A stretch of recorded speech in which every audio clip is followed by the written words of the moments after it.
धीरे धीरे रे मना, धीरे ही सब कुछ होए, माली सींचे 100 घड़ा, ऋतु आए फल होए। दोस्तों, कबीरदास जी का यह प्रसिद्ध दोहा ये कहना चाहता है कि इंसान को अपने मन में हमेशा धैर्य रखना चाहिए, क्योंकि सब कुछ धीरे धीरे ही होता है। अगर कोई माली एक ही दिन में किसी पौधे को 100 घड़े पानी से भी सींच दे, तब भी फल तो मौसम आने पर ही लगेंगे। इसीलिए जीवन में बड़ी सफलताओं का स्वाद चखने के लिए इंसान के भीतर धैर्य का होना बेहद आवश्यक है। चाहे जॉब में करियर बनाना हो, बिजनेस सेट करना हो या फिर अपने सपनों को पूरा करना हो, सब्र सफलता के सफर में मील के पत्थर का काम करता है। आज की इस भागदौड़ भरी दुनिया में जहां हम 2 मिनट में बन जाने वाली मैगी की तरह सब कुछ जल्दी से हासिल कर लेना चाहते हैं, जिसके चलते सब्र और धैर्य जैसे कॉन्सेप्ट कहीं पीछे छूटते जा रहे हैं। आज की इस वीडियो में हम धैर्य और बड़ी सफलताओं को हासिल करने में धैर्य यानी पेशेंस कितनी महत्वपूर्ण भूमिका निभाता है, इस बारे में विस्तार से जानेंगे एक कहानी के माध्यम से। एक बार एक व्यक्ति एक महात्मा जी के पास जाता है और उनसे कहता है, मुनिवर, मेरे साथ एक बहुत बड़ी समस्या है कि मैं किसी एक लक्ष्य पर लंबे समय तक टिक ही नहीं पाता हूँ। मैं अक्सर उत्साह में आकर अपने लिए कोई एक लक्ष्य निर्धारित कर लेता हूँ और कुछ समय तक उस पर काम भी करता हूँ, लेकिन कुछ समय पश्चात जब मुझे मनचाहे परिणाम नहीं मिलते तो मेरा मन उस काम से ऊबने लगता है, भटकने लगता है। फिर मैं उस काम को छोड़कर किसी दूसरे काम को अपना लक्ष्य बना लेता हूँ और फिर उस लक्ष्य के साथ भी यही होता है। जब मुझे उसमें भी अपने मनचाहे परिणाम नहीं मिलते तो मैं उसे भी छोड़ देता हूँ और किसी तीसरे काम को अपना लक्ष्य बना लेता हूँ, और सालों से मेरे साथ यही होता आ रहा है। मुझे ये भी पता है कि अपने बार बार लक्ष्य बदलने की आदत की वजह से ही मैं आज तक किसी भी काम में सफल नहीं हो पाया हूँ, लेकिन मैं क्या करूँ, बहुत प्रयास करने के बाद भी मैं अपनी इस आदत को छोड़ नहीं पा रहा हूँ। मुनिवर, मैं आपके पास बड़ी उम्मीद लेकर आया हूँ। कृपया मुझे कोई ऐसा तरीका बताएं जिससे मैं अपनी इस आदत को छोड़कर एक लक्ष्य पर तब तक टिका रह सकूं जब तक मैं उस लक्ष्य को हासिल न कर लूं। महात्मा जी ने उस व्यक्ति की बात पूरे ध्यान से सुनी और फिर कहना शुरू किया, सब्र का फल मीठा होता है। यह प्रसिद्ध मुहावरा तो तुमने सुना ही होगा, जिसका अर्थ है धैर्य के साथ काम करने से परिणाम अच्छे मिलते हैं। लेकिन ये जरूरी तो नहीं कि परिणाम हर बार हमारी उम्मीद के अनुसार और अच्छे ही हों। बहुत बार ऐसा होता है कि हमारी सारी कोशिशों के बावजूद कुछ न कुछ कमी रह जाती है और परिणाम हमारी उम्मीदों को पूरा नहीं करता।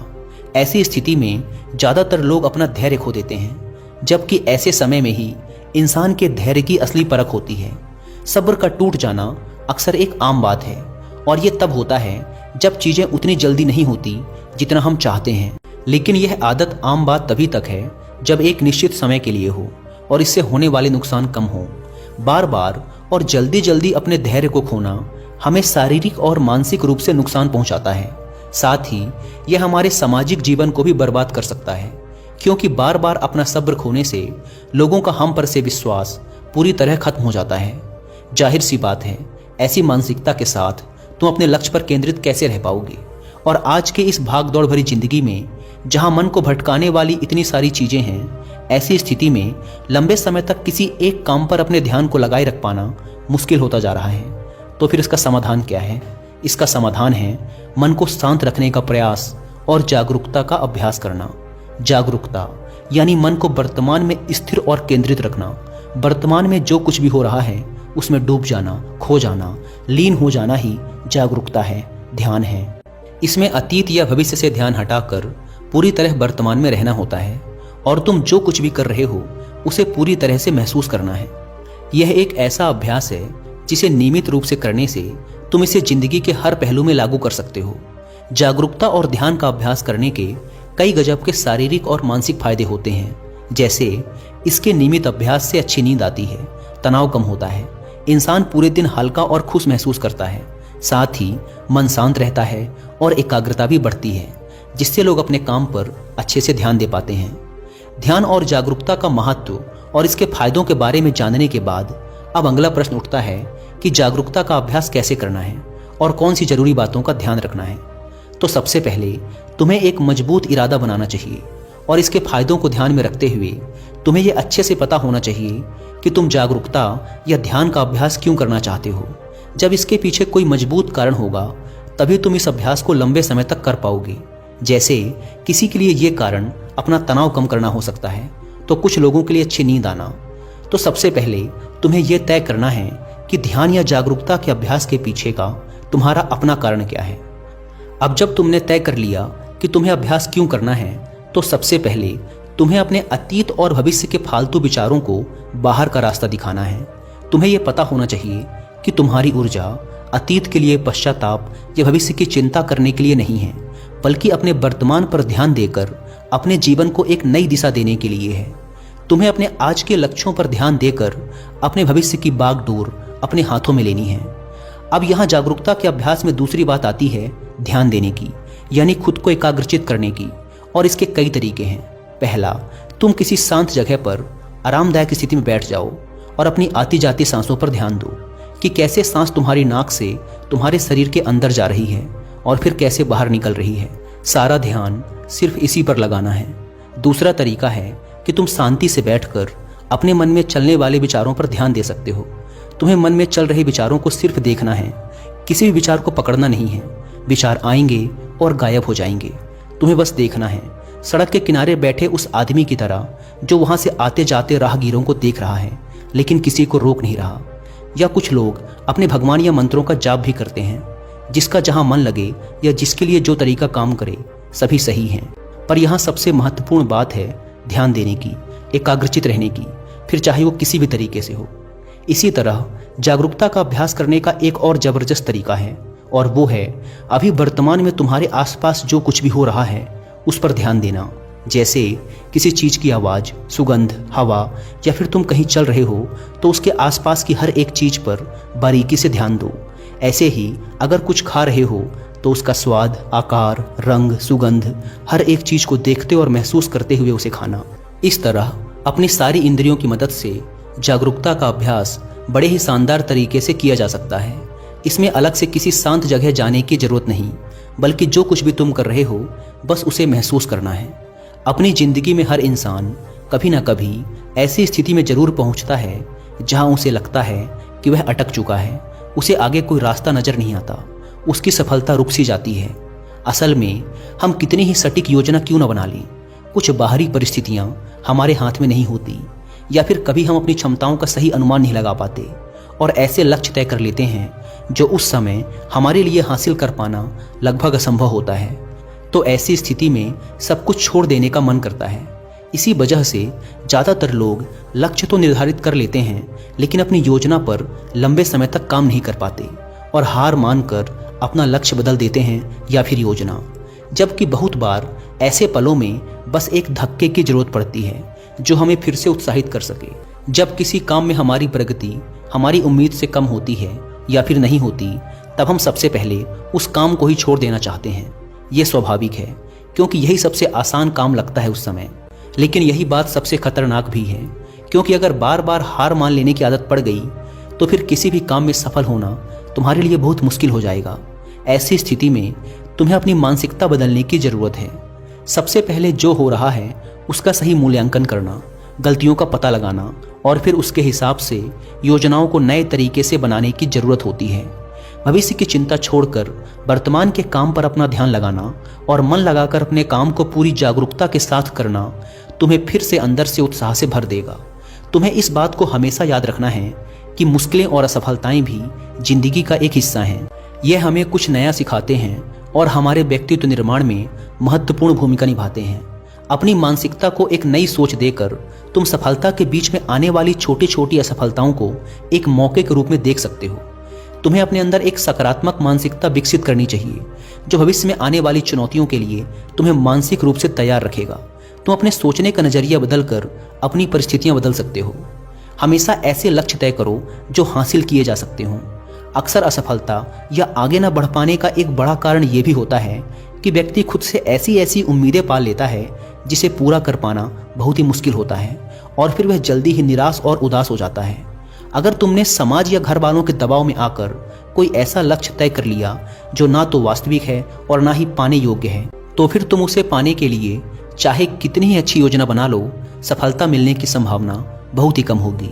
हम अपने आसपास देखते हैं कि लोग सालों साल अवास्तविक लक्ष्य बनाकर उसके पीछे बर्बाद कर देते हैं और आखिरकार एक दिन थक कर हार मान लेते हैं। जबकि अगर सही योजना और कड़ी मेहनत के बाद भी तुम्हें उचित परिणाम नहीं मिल रहे हैं तो फिर तुम्हें अपने लक्ष्य में कुछ बदलाव करने की जरूरत है। और ऐसा करने से तुम किसी से कमतर नहीं हो जाते। हम सब अलग हैं, हमारे अंदर अलग अलग विशेषताएं हैं, हमारी सोच अलग है, हमारी परिस्थितियां अलग थी, हमारे सपने अलग हैं। इसीलिए किसी की देखा देखी, किसी की नकल ना करके, किसी के दबाव में ना आकर तुम अपने लिए वो लक्ष्य बनाओ जो तुम्हारे लिए सबसे सही हो। तभी तुम अपना सर्वश्रेष्ठ प्रदर्शन कर सकते हो और इसमें सफल होने की सबसे ज़्यादा संभावना भी है। जब लोगों को उम्मीद के अनुसार परिणाम नहीं मिलते तो वो भूल जाते हैं कि उन्होंने ये लक्ष्य क्यों बनाया था। अपने लक्ष्य हासिल करने के लिए जब हम योजना बनाते हैं तो इसके पीछे दो प्रमुख कारण होते हैं, एक आंतरिक और दूसरा बाहरी। जब किसी भी काम में प्रगति धीमी पड़ जाए या तुम्हारा आगे उस काम को करने का मन ना करे या फिर तुम हार मान लो कि अब मुझसे नहीं होगा, ऐसी स्थिति में तुम्हें अपने क्यों को याद करना है कि तुमने ये लक्ष्य क्यों बनाया था। खुद को याद दिलाना है कि अगर तुम हार मान लोगे तो इससे तुम्हारे अपने और तुमसे जुड़े लोगों के जीवन पर क्या प्रभाव पड़ेगा। अपने लक्ष्य के पीछे के मजबूत कारणों को याद करना तुम्हें ऐसी स्थिति में हौसला देगा जब तुम हार मानने वाले होगे। हमारी उम्मीद यह बताती है कि जो काम हम कर रहे हैं उसका परिणाम कैसा होना चाहिए। हम कितनी और कैसी उम्मीद रखेंगे यह बहुत सी चीज़ों पर निर्भर करता है, जैसे हमारे अतीत के अनुभव, समाज की राय, बाहरी परिस्थितियां इत्यादि शामिल हैं। तुमने भी अनुभव किया होगा कि जब तुम्हारे परिवार, समाज या आसपास के लोग अच्छा कर रहे होते हैं तो तुम्हारे ऊपर भी उनसे अच्छा करने का तनाव बढ़ने लगता है। लेकिन ऐसी स्थिति में तुम्हें किसी की देखा देखी या दबाव में आकर कोई काम नहीं करना चाहिए, बल्कि अपनी काबिलियत, समय, परिस्थिति, जानकारी के अनुसार ही अपना लक्ष्य तय करके उस पर काम करना चाहिए। वैसे भी इस दुनिया में सबके सारे सपने कहाँ पूरे होते हैं, लेकिन उम्मीद पूरी ना होने की स्थिति में कुछ लोग टूट जाते हैं और हार मान लेते हैं, जबकि वहीं दूसरी तरफ कुछ लोग नए सिरे से नए जोश के साथ उस काम को पूरा करने में जुट जाते हैं। कभी सोचा है ऐसा क्यों होता है कि एक ही परिस्थिति में लोग इतनी अलग अलग प्रतिक्रिया क्यों देते हैं? क्योंकि हम सब एक दूसरे से अलग हैं, हमारी सोच और क्षमताएं अलग अलग हैं। वैसे उम्मीद या अपेक्षाएं रखना गलत नहीं है, क्योंकि ये हमें अंदर से उत्साहित और जोशीला बनाए रखती हैं। लेकिन जरूरत से अधिक उम्मीद और अपेक्षाएं रखना चिंता और तनाव का कारण बन सकती हैं। इसीलिए हमारी अपेक्षाएं हमेशा वास्तविक होनी चाहिए, क्योंकि निराशा का सबसे बड़ा कारण होता है अवास्तविक लक्ष्य बना लेना। तुम्हें अपने लक्ष्य तय करने से पहले अपनी योग्यता, जानकारी, पसंद, परिस्थितियां, समय और उपलब्ध संसाधन पर ध्यान देना चाहिए और उसी के अनुसार अपना लक्ष्य बनाना चाहिए, ताकि तुम अपनी क्षमताओं और जानकारियों का सही उपयोग करके अपना सर्वश्रेष्ठ प्रदर्शन कर सको, न कि किसी की देखा देखी या प्रभाव में आकर खुद को ऐसे काम में झोंक दो जिसके लिए तुम्हें बाद में पछताना पड़े। श्रीमद् भगवद गीता में कहा गया है कि कर्म करो, फल की चिंता मत करो, यानी कि सिर्फ परिणाम की लालच में काम ना करें, बल्कि उसके सफर का भी आनंद उठाएं। परिणाम मिलने में समय लगता है और बहुत बार वो हमारी उम्मीदों से मेल नहीं खाता, लेकिन जब हम उस काम की प्रक्रिया में खुशी महसूस करना शुरू कर देते हैं तब हम अपना सर्वश्रेष्ठ कर रहे होते हैं। फिर वह काम हमारे लिए काम नहीं बल्कि आनंद का स्रोत बन जाता है। सफलता की राह पर अक्सर उतार चढ़ाव आते ही रहते हैं, बहुत सी मुश्किलों और चुनौतियों का सामना करना पड़ता है। इसी तरह बहुत बार परिणाम तुम्हारी सोच के बिल्कुल विपरीत होगा, लेकिन अगर तुम्हें उस काम को करने में ही आनंद आ रहा है तो तुम उदास और हताश होने से बच जाओगे। कहते हैं कि जिंदगी का क्या भरोसा कब किस मोड़ पे ले आए। जीवन पूरी तरह से अनिश्चित है और हमेशा हमारी योजना के अनुसार चीजें नहीं हो सकती, क्योंकि इसमें बाहरी परिस्थितियां भी अपना असर डालती हैं जिन पर हमारा कोई वश नहीं चलता। इसीलिए जरूरी है कि हमारी उम्मीदों में थोड़ा लचीलापन हो। हमें किसी भी तरह के अनचाहे परिणाम के लिए हमेशा मानसिक रूप से तैयार रहना चाहिए। इससे अचानक परिस्थितियां बदलने पर व्यक्ति को सदमा नहीं लगता और वो सकारात्मक सोच के साथ आगे आने वाली चुनौतियों का डटकर सामना कर सकता है। धैर्य टूटने और निराशा में डूबने का अगला सबसे बड़ा कारण है दूसरों से अपनी तुलना करना। क्या चीते की रफ्तार की तुलना हाथी की चाल से करके इन दोनों में से किसी एक को दूसरे से कम समझना सही है? क्या शेर और मगरमच्छ की तुलना की जा सकती है? ये दोनों ही अपने क्षेत्र के धुरंधर हैं। ऐसे ही हम सब भी एक दूसरे से अलग हैं, हमारा व्यक्तित्व अलग है।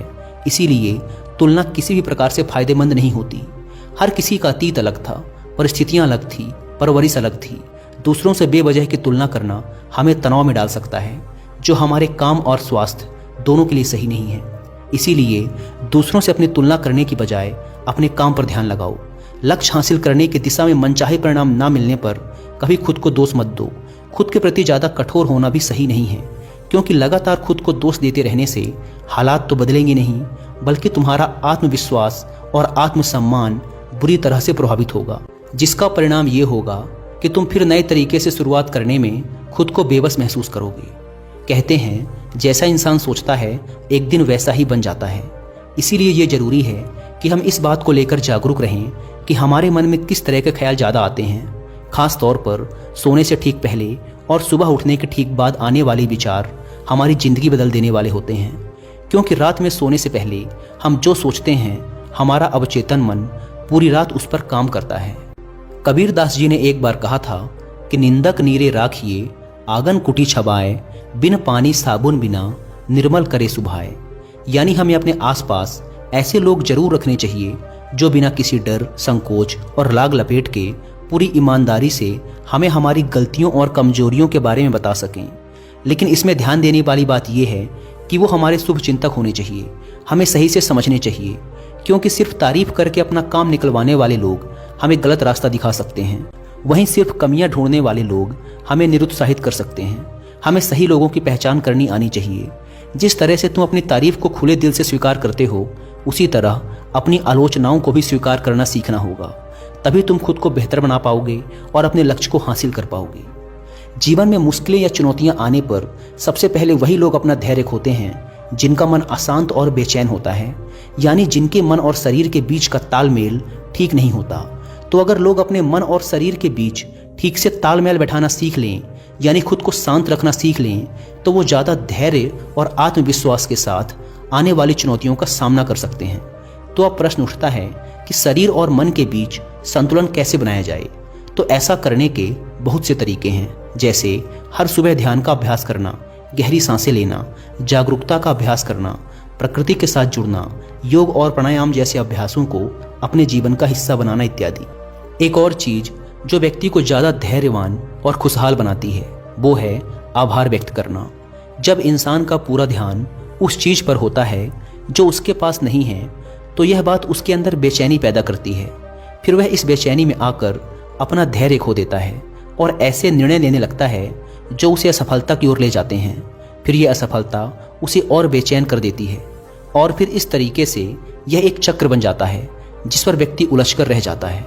आभार व्यक्त करना एक ऐसा अभ्यास है जिसमें हम जानबूझकर जिंदगी में होने वाली अच्छी चीज़ों पर ध्यान देते हैं और उसके लिए खुशी महसूस करते हैं।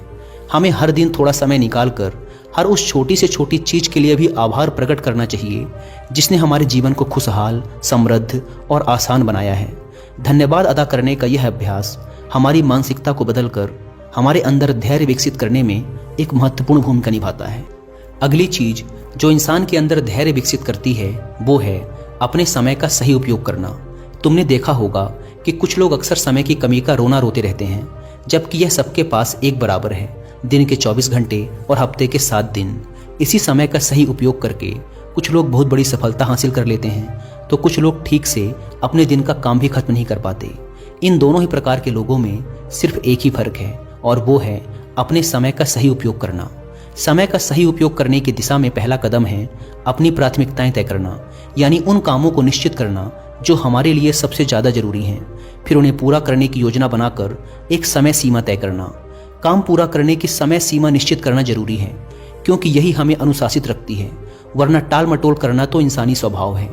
अपने दूर के बड़े लक्ष्यों को तय करने के बाद उनको पूरा करने की योजना को दिन, हफ्ते और महीनों में बांटना भी जरूरी है, क्योंकि यह हमारे काम को बहुत आसान बना देता है। जब इंसान के पास अपने काम को पूरा करने की एक अच्छी योजना होती है तो फिर फालतू के कामों में अपना समय बर्बाद करना भी कम हो जाता है और हम अनुशासित बने रहते हैं। कभी कभी ऐसा होता है कि हमने लक्ष्य भी बना लिया, योजना भी बना ली, दिन, हफ्ते और महीनों में उसे तोड़ भी लिया, लेकिन कभी कोई मेहमान आ गया या फिर किसी दोस्त ने कभी कहीं जाने की बात कर दी तो हमारी सारी योजना ही खराब हो जाती है।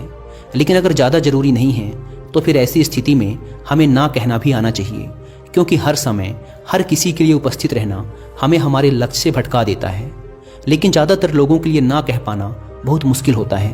कुछ लोग तरह तरह के बहाने बनाते हैं तो कुछ लोग नज़रअंदाज करके बचने की कोशिश करते हैं, लेकिन यह एक सही तरीका नहीं है। हमें अपने काम और स्थिति के बारे में बताते हुए उन्हें मना करने का उचित कारण देना चाहिए। अगर वो लोग सच में हमारे शुभचिंतक या हमें समझने वाले होंगे तो वो हमारे साथ बहस या जबरदस्ती नहीं करेंगे। इस दुनिया में जितनी भी बड़ी हस्तियां हुई हैं, सभी में एक बात समान है कि उन्होंने समय और धैर्य का महत्व समय रहते समझ लिया था। जब हमें कोई दूरगामी लक्ष्य हासिल करने होते हैं तो उसकी सफलता के लिए धैर्य का होना बेहद आवश्यक है। ये बात उन सब ने जान ली थी। कुछ लोग धैर्य और सब्र को गलत तरीके से समझते हैं। उन्हें लगता है कि हाथ पर हाथ रखकर इंतजार करना ही धैर्य है, जबकि धैर्य एक सतत चलने वाला कर्म है। धैर्य के साथ लगातार परिश्रम करना भी जरूरी है, तभी हम अपना लक्ष्य हासिल कर सकते हैं। लक्ष्य हासिल करने की दिशा में धैर्य को विकसित करने के लिए कुछ बातों को ध्यान में रखना बेहद जरूरी है। जल्दबाजी में निर्णय लेने पर ज़्यादा संभावना है कि हमारा निर्णय गलत दिशा में होगा। इसीलिए कोई भी निर्णय लेने से पहले इसके फायदे और नुकसान पर सोचना और उसके बाद सही से निरीक्षण करके उचित निर्णय लेना ही निर्णय लेने का सही तरीका है। लेकिन इतनी लंबी प्रक्रिया के लिए हमारे अंदर धैर्य होना चाहिए। हमें तुरंत परिणाम हासिल करने के चक्कर में जल्दबाजी नहीं करनी चाहिए, क्योंकि छोटा रास्ता कभी सही नहीं होता। भावनाओं में बहकर निर्णय लेना भी खतरे से खाली नहीं होता। अगर धैर्य के साथ सभी उपलब्ध विकल्पों के बारे में अच्छे से जानकारी लेकर अपनी समझ का सही उपयोग करके उसमें से अपने लिए सही निर्णय लेते हैं तो हमारी सफलता की संभावना सबसे ज़्यादा होती है। और जब किसी काम की शुरुआत इस तरीके से होती है तो समझो आधा काम पूरा हो गया। हमें लक्ष्य हासिल करने के लिए लगातार कोशिश करने और एकाग्रचित बने रहने की जरूरत होती है। जब हमें तुरंत परिणाम नहीं मिलता तो भटकाव आसान हो जाता है। कुछ लक्ष्य ऐसे होते हैं जिनके लिए कितना ही प्रयास कर लिया जाए, लेकिन उन्हें एक निश्चित समय के बाद ही हासिल किया जा सकता है। लेकिन इतने समय तक लक्ष्य की तरफ केंद्रित रहना आसान काम नहीं। इसके लिए सही योजना, दृढ़ इच्छा शक्ति और धैर्य की जरूरत पड़ती है। धैर्य हमें अनुशासित भी बनाता है और काम के बीच में भटकाव और चिंता से दूर रखता है। तुरंत मिलने वाले परिणाम हमें और जल्दी हासिल करने का लालच देते हैं। इससे होता यह है कि हम जो भी छोटी छोटी सफलता या लक्ष्य हासिल करते हैं उसके लिए खुश होना भूल जाते हैं, जिससे हमारे अंदर उस छोटी सफलता का उत्साह नहीं आ पाता और हम उसी तनावपूर्ण स्थिति में बने रहते हैं जो काम के बीच में होती है। बूंद बूंद से ही सागर बनता है। हर काम के लिए एक निश्चित समय लगता है। बदलता मौसम भी इस बात को सिद्ध करता है। बड़े और महत्वपूर्ण लक्ष्यों को हासिल करने में समय, दृढ़ता और धैर्य लगता है। बड़े लक्ष्य के लिए बड़े धैर्य की भी जरूरत पड़ती है, क्योंकि धैर्य हमें डटे रहने में मदद करता है। ऐसे समय में जब कोई परिणाम मिलता ना दिखाई दे, धैर्य हमारी निराशा को दूर करता है और हौसला बढ़ाता है, जिससे हम अपने लक्ष्य को हासिल करने की दिशा में लंबे समय तक पूरी दृढ़ता और आत्मविश्वास के साथ लगे रहते हैं। इतना कहने के बाद महात्मा जी ने अपनी बात समाप्त की और वो मौन हो गए। उस व्यक्ति को भी धैर्य और सफलता प्राप्ति में धैर्य के महत्व का अर्थ पता चल चुका था। उसने इस जानकारी के लिए महात्मा जी का धन्यवाद किया और वहाँ से चला गया। दोस्तों, मुझे उम्मीद है कि आपको भी इस वीडियो से काफ़ी कुछ सीखने को मिला होगा। धन्यवाद।